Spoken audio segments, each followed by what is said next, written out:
Hi, I'm Jessica. I work in an office and I'm 35 years old. Right now, my husband Bob and I are staying with his parents because he got transferred. But don't worry, it's just temporary. Bob seems happy to be back in his old home. But I'm really eager to find our own place and move out soon. The thing is, I don't get along with my in-laws very well, especially my mother-in-law.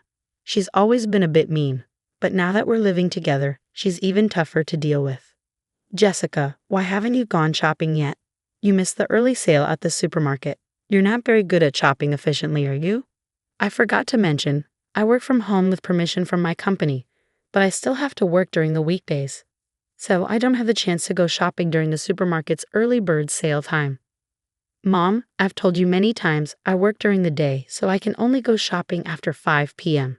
But every time I say this, my mother-in-law starts criticizing me. Look at her, so full of herself, can't even have a child. Bob and I don't have kids. We haven't gone to the hospital to see if there's a reason why. I really wanted a child, but with Bob's salary, we couldn't afford the expensive treatments to help us have one. Even before we moved in with Bob's parents, my mother-in-law's mean comments bothered me, but it was easier to handle when we lived apart. Now that we're together all the time, I hear her rude remarks nonstop. My father-in-law doesn't say mean things directly, but he bothers me in his own way. He thinks women over 30 are old, and since I'm 35, he treats me like I'm ancient. Hey, old lady, pass me the ashtray. And why are you wearing a skirt? Nobody wants to see your legs. I want to say, if I'm old, what does that make you, about to turn 60? I'm not a pushover, so I always talk back when they say something rude about me, but that just makes our relationship worse, because they think I'm being bossy. The atmosphere in the house is always tense, and I'm starting to feel the strain of living here. But after Bob's transfer, he started working more on weekends and going on more business trips, so we haven't had a chance to talk about moving out. Jessica, I have another business trip this weekend. You just got back from one yourself. Seems like this new branch requires a lot of travel. Before his transfer, Bob had to work late sometimes, but he hardly ever worked on weekends or went on business trips. I get that work changes when you change jobs, but isn't this a bit too much? Because of all this, we haven't been able to find a new place to live, even though we were only supposed to stay with my in-laws temporarily. What if we end up having to stay with them for a long time? That thought really scares me. Then, one day, something unexpected happened. While unpacking Bob's bag after his business trip, I found a piece of paper in his pocket. It turned out to be a printout from a travel website. At first, I thought it was just his flight and hotel details for his trip. But as I looked closer, I couldn't believe what I saw. There was a hotel reservation that included tickets to Disneyland for 2 people, and the date was for the same day Bob said he was on his business trip. Obviously, Bob's work has nothing to do with Disneyland. They deal with seafood, not theme parks. But that's not the point. This meant that Bob wasn't really on a business trip, he was actually spending 2 days at Disneyland. And since the hotel reservation was for 2 people, it was pretty clear he was there with someone else. While I was still processing this shock, I heard Bob humming "It's a Small World After All" in the shower, the famous song from Disneyland. He must have been reminiscing about his trip and humming without realizing. But it seems like fun attractions aren't the only things on his mind during these business trips. I was so furious that I was ready to storm into the bathroom and confront Bob. But just as I was about to, his phone rang. I was too angry to think straight, so I picked up the call without hesitation. Hello. For a brief moment, I heard a woman's voice, and then the call ended abruptly. Could it be? I was convinced that the call was from the woman Bob went to Disneyland with, his mistress. When she heard my voice on Bob's phone, she must have panicked and hung up. I decided to check the call history on his phone. Bob isn't really careful about security, so I guessed his passcode might be his birthday. And just like that, the phone unlocked. But what I found on his phone left me reeling. There was undeniable evidence of his affair all over it. The photo gallery was full of selfies of him and another woman. The dates on the photos matched up with the times Bob said he was on business trips or working late. I couldn't believe how careless he was, leaving behind pictures of their intimate moments. I checked the call history again and saw the name Melissa Smith. So I looked for the same name in his WhatsApp contacts and opened their chat. Bob, I love you. I want to be your wife soon. It seemed like this Melissa was hoping to marry Bob, Maybe she's the one causing trouble in our relationship. While I was thinking about this, Bob came out of the bathroom. "Ah, that was refreshing," he said casually, drying his hair with a towel. Facing Bob, who was drying his hair with a towel as if nothing was wrong, I didn't waste any time. "Feeling refreshed, huh? Seems like you're refreshed in more ways than one, huh?" I confronted him. "Who is Melissa Smith?" I demanded. Bob flinched at the mention of her name. "So it's true. You've been lying about your business trips and spending time alone with this woman, Melissa Smith. Were all those trips and extra work days just lies? It's unforgivable." "Why would you? How did you?" I pointed my smartphone at Bob, showing him the evidence. "All the proof is right here in this phone. And don't talk about privacy invasion when you're the one who's been cheating. It's ironic that a man who's cheating can complain about privacy. If you don't want people to see, set a better password." Before we got married, Bob and I promised each other he wouldn't cheat. I told him if he did, I'd leave him immediately. My feelings haven't changed. I can't stay married to someone who's with another woman. Let's get a divorce. When I mentioned divorce, Bob surprisingly agreed without arguing. "Yeah, I guess so." It caught me off guard. I expected more resistance. Was he already prepared for divorce once he got caught cheating? "I'll go get the divorce papers tomorrow. You can tell your parents," I told him. Bob's agreement was surprisingly casual, but once the decision was made, there was no turning back, and I had no intention of doing so. Was this the end of our marriage? I felt a pang of sadness. The next day, I left early to pick up the divorce papers from the city office and run some other errands. When I returned home late at night, I found my husband and his parents waiting for me. "So you finally decided to come back. We were wondering how long you were going to wander around," my mother-in-law remarked as soon as she saw me. With Bob present, she should already know about his cheating and our decision to divorce. Shouldn't she say something like an apology before making a snide comment? But instead of apologizing, my mother-in-law said something unbelievable. "Well, it doesn't matter. At least you're finally leaving. We don't want to see your face anymore, so it's just as well you've been gone all day." "What do you mean?" I asked, taken aback. With a smug smile, my mother-in-law replied to my question, "Exactly as I said. I'm fed up with seeing your face. Now that Bob is back, you were just in the way. You're always talking back and you lack any charm. Even when I tried to make you uncomfortable enough to leave, it took you still long to catch on. I finally had to use my secret weapon." "Secret weapon?" I repeated, confused. My mother-in-law looked pleased. "You already know the name of Bob's girlfriend, right?" "Yes, something like Smith." Why was she checking if I knew the name of Bob's mistress?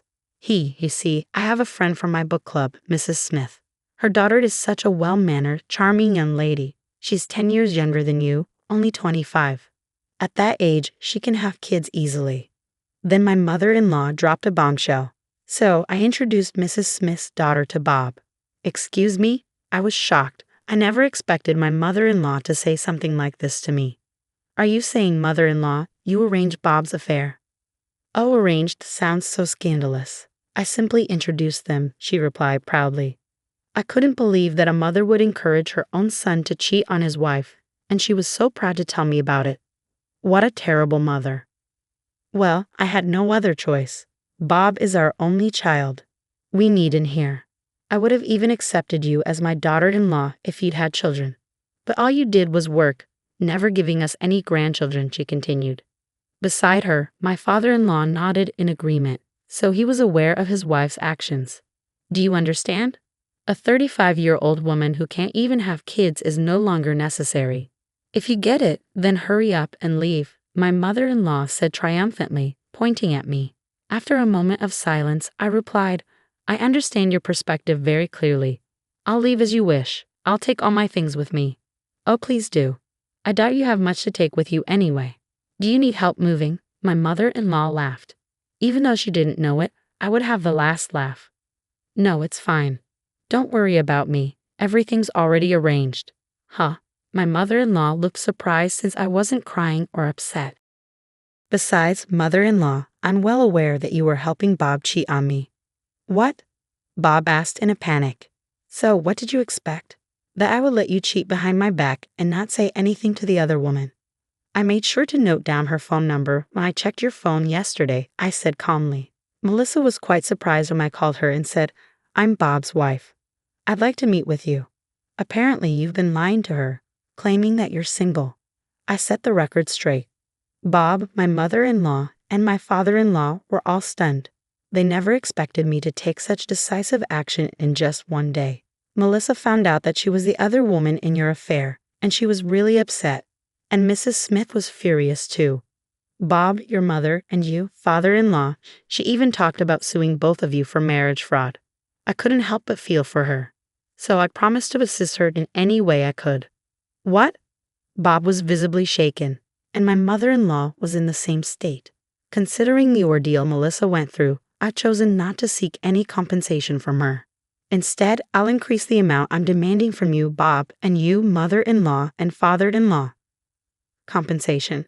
Why should we have to pay for anything? My father-in-law blurted out in panic. It's one thing if it's just Bob, but we're not involved.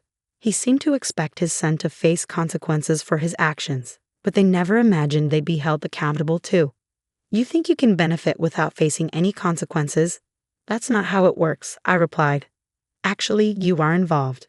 The emotional distress caused by your behavior is more than enough reason for compensation, don't you think?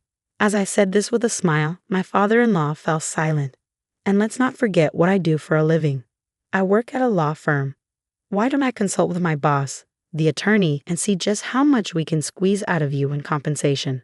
I already told my lawyer at the company about what's going on. Then we heard a car pull up in the driveway. Oh, they're here. Hi, we're from a moving company, I said with a friendly smile as I went to the door. Thanks for coming at such a late time. I'm sorry for asking on short notice. No worries. We had an opening for the night shift. It actually worked out well for me. I got some other stuff done. So let's get started right away. Oh, and be careful, there are some fragile things. As I welcomed them in, a bunch of movers came into the house and started collecting our stuff. Wait, hang on. My mother-in-law interrupted. They started packing up my stuff just like I asked, moving quickly and efficiently. They packed up not just my clothes, books, and computer, but also the things in the living room and kitchen. Hey, wait a minute. Don't take that, it's ours. My mother-in-law complained. No, I brought all of these things here when we moved in. They're mine, I explained calmly. When Bob and I first moved here because of his job, the appliances in the in-laws' house were old and worn out. I couldn't stand it, so I had our appliances sent over from our old apartment. Now it seemed like my mother-in-law had gotten used to the new appliances and thought they were hers. There was a robot vacuum, a cordless cleaner, a fancy oven that could do lots of things, an induction cooktop, a special hairdryer, and an espresso machine. You're taking everything, you greedy woman. My mother-in-law yelled and tried to grab me, but Bob stopped her. Mom, it's all Jessica's stuff. We can't change that, he explained. It looked like Bob understood what was happening, but my mother-in-law wasn't ready to give up. Once you get used to better appliances, it's hard to go back, right? If you're not happy, why don't you just buy new ones? But after paying compensation, it seems unlikely you'll have enough money for fancy appliances. While all this was happening, the movers were quickly loading my things into their truck as I directed them. They nodded to me and climbed into the truck. All right, I'm heading to the new address too. Please make sure everything arrives safely, I told them. As I watched the moving truck drive away, I got into my car. Wait, this car is mine too. Where's that truck going? Bob asked. Huh? Oh, I'm taking it to my old apartment, the one I lived in before we had to move because of your job transfer. It's my apartment. The apartment I bought when I was single was put up for sale by a real estate agent because Bob got transferred for work. But since the price was too high, it never sold, and I still own it. The agent kept suggesting lowering the price, but I'm glad I didn't. I never thought something like this would happen. As I buckled my seatbelt, I chuckled quietly, thinking that maybe, just maybe, I had a feeling deep down that this would happen. What? Bob looked confused, making a puzzled face. I set the selling price higher than the market rate on purpose so it wouldn't sell. That way, I could always go back to my apartment, I explained. Bob seemed to lose his strength upon hearing my words. You're. Feeling confident in my plan and letting my guard down, I suddenly felt a shove from my mother-in-law, who charged at me yelling. I groaned in pain as she tried to throw a cutting board at me for another attack, but then she was tackled by a black object and fell down screaming. Ah, thank you, Blackie, I said, holding the black object, a stray cat named Blackie. I quickly got into the moving truck and rushed to my new place to get away from my mother-in-law. I don't know why Blackie the stray cat was there at that moment, but I'm sure he came to help me because he has a strong sense of justice. I'll give him some catnip as a thank you gift later. After that, Bob and I got divorced. The law firm where I work filed a lawsuit for compensation against Bob and his parents. It's a real blessing that the young lawyers in training at the office took on my case for almost no fee at all. Even though a new young lawyer is handling my case, I feel safe because they have the support of a senior lawyer. As for the lawsuit against Melissa Smith, the senior lawyer himself took it on, not the trainees. He said he will file both criminal and civil lawsuits because of the seriousness of the situation. He mentioned he's excited to file a criminal lawsuit since it's been a while. Even if they sell their house to pay Melissa Smith and me, it probably won't be enough. Thinking about the life of poverty and debt waiting for them, I can't help but smile. I'm alone now, but compared to living with those in-laws and my unfaithful husband, it feels like heaven. For now, I want to enjoy the simple single life with Blackie, the cat I unintentionally brought to my apartment.